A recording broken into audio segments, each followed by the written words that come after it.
Okay. Never has back to school been so dancy before. Yeah. Back to school season, no stress. Very stressful. New teachers, new routines, an endless to-do list. Yeah. But for families navigating divorce or co-parenting, the challenges can feel even bigger.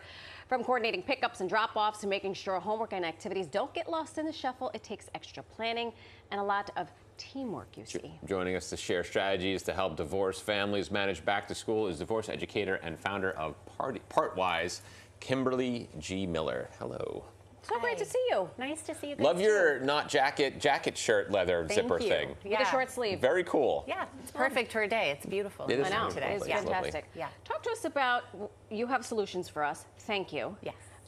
Why are divorced families or families that live apart, why is it more challenging for them? I know why, because I have a co-parent and it's been challenging, and I think I have it figured out, but you're the expert, so please. Yeah, I mean, back to school is crazy for anybody, but when you're dealing with two households, two routines, it feels like twice the chance that something's going to fall through the cracks.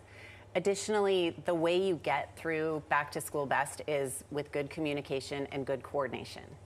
And both of those things are often pretty strained in divorce situations or co-parenting in two homes. Yeah. Do you think it's best to play on strengths of the parents? Like, I know I'm not divorced. I'm obviously married to my wife, but her strengths are calendars, like scheduling. Like, do you think like, oh, okay, so let's, we're divorced, but let's work with our strengths. Like, you're great at this, I'm great at this. Let's kind of. It's a great tip right there, which is really to continue with the roles that you're in during the marriage. When you're in the same household, you often take on certain responsibilities, and maintaining that and giving up a little bit if needed. One house might be better with schedules. Let that person, continue with the scheduling, but then you have to have a good coordination system and communication in place.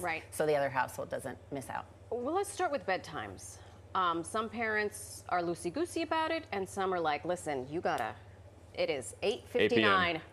It is 7:59. 8 p.m. every night. How do you navigate being on the same page with your co-parent when they're in a separate house? Yeah, you control what you can. You can't control everything. And a lot of these tips are good even if you are in the same household, because just because you're co-parenting in the same house doesn't necessarily mean you agree. That's right. Or are good with bedtimes. I mean, my husband was always much better with bedtimes than I was. So try to be consistent between the two households. You have to talk about routines, no phones in the room, whatever those time frames are, but also be flexible when needed. And remember, you can control what's in your household, and you can't always control the other. And so do the best you can. Your kids will learn good habits. And I also think, I think control what you can control, because my ex-husband has a wonderful woman, and they're in a relationship. She is a very, very different parent.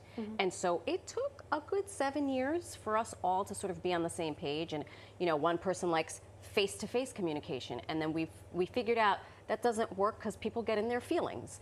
And we just texted, and it removed the emotion, because, you raised your kids the way you did, and they are super successful, and my kids are smaller now, and I don't know that what I'm doing is the right thing, but I know that I can't just adopt your MO. Yeah. And we're going to meet in a happy place. Right. And I think texting or email is a great way to communicate, and remember to keep it to the point. Yes. Because there's so much emotion or frustration, and if your text about, Johnny wasn't feeling good today after school, so remember to put some Tylenol, in his lunch tomorrow, whatever. Those examples are in a text. Stick to the point, and don't get caught up in just stick to the facts. A snippy comment or something, which is just going to cause. That's what I was going to ask you. When it gets stressful and frustrating, and you're frustrated with your ex-partner, how do you keep the kids away from that frustration?